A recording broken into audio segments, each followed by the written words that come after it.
Donald Trump and his trade war with China is not the only Asian trade war, no. Since Donald Trump's tariffs are costing one Japanese automaker $1 million every single hour.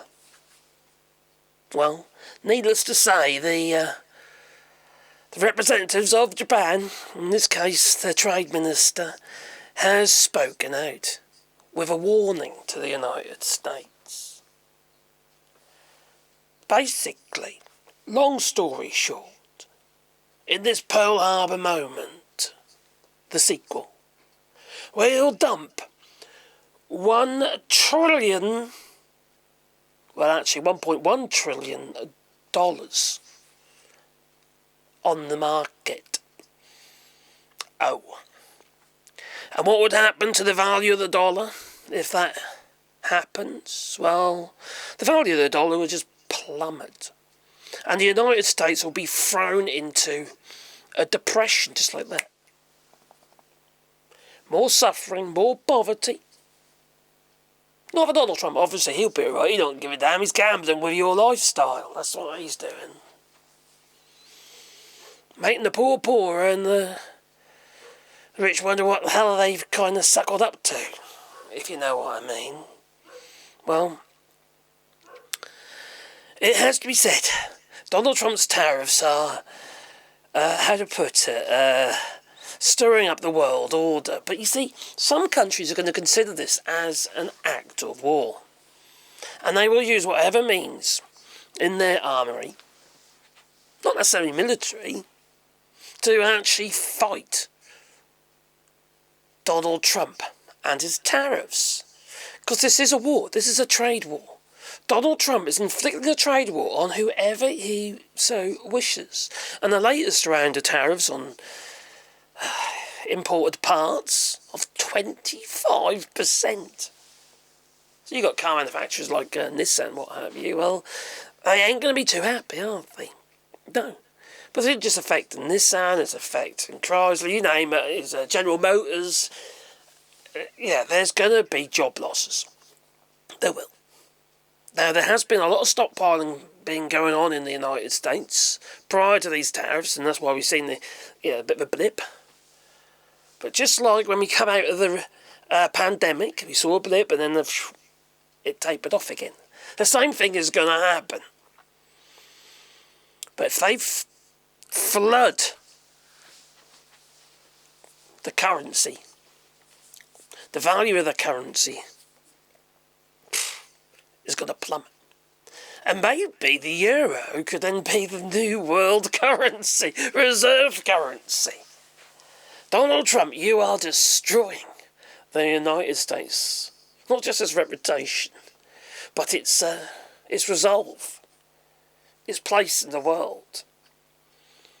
Not just as an economic powerhouse, because that is, well, it's for the birds now. But its moral standing, which don't be funny, to be fair, a lot of the tech companies are kind of been thrown out to one side anyway, haven't they?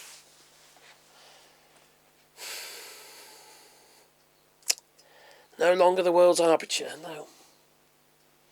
Just a mango Mussolini. That you are.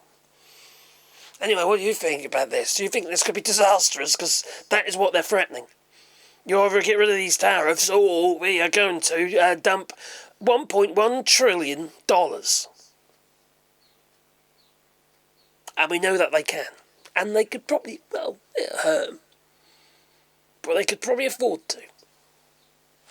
Now, just the threat of that alone will see the value of the dollar plummet. Who's going to invest in a currency when they don't know what is going to happen? My God, it's all of a sudden, it's going to be flooded with Japan's, portfolio of their wallet of 1.1 trillion of government bonds, dollars. Anyway, you tell me. Please leave in the comments down below. It sounds disastrous to me, if you ask me. And this will affect lots of different countries. In fact, it'll increase our buying power in Europe. It'll increase the United States buying power, probably, you know. If the United States has literally just plummeted. But like I've said before, and I stand by my word here, I am actually... How to put it? Although I might jest about this stuff, I am deeply concerned for the people who are already struggling, who didn't vote for this madness. Sod those who voted for feckin' MAGA, you lot, you know, you little red hats and stuff. Bugger you lot, you can suffer. Alright, that's how I feel about it. Now, just like the Brexiters in the UK, who screwed the United Kingdom's economy and expect Labour to just flip the flipping card and just say, oh, well, there you go, everything's good now. No, it has been absolutely screwed. Labour was never going to win this fight and turn around the UK's economy. No, it's never going to happen. And this is what's happening in the United States. And ordinary folk who are already struggling, who can't get their medication for their family and stuff like that, you know, stuff they need because it's too bloody expensive since Donald Trump has got rid of the cap which Joe Biden put in, well then quite frankly, you've absolutely screwed yourselves. And everybody else who didn't vote for this has to go along for the ride. Sometimes I think to myself, democracy isn't particularly fair, is it? You know? No. Anyway, you tell me. Please leave the comments down below. I had a bit of a rant, sorry. Anyway, if you want to be online, maybe subscribe to the channel, little bell icon. Because then you get one first video in your pocket every time I upload another video. Maybe I'll rant in that one as well. I don't know. But either way, if you want to support the channel, you can do it on Patreon or buy us a coffee. And the links are down below. Keeps the channel alive, you know. It does. Otherwise, it'll just disappear. I can't survive on what YouTube pays me. Crikey. I don't get enough foos. Because people hate me. Baby. Don't forget anyway. Share as well. Toodaloo.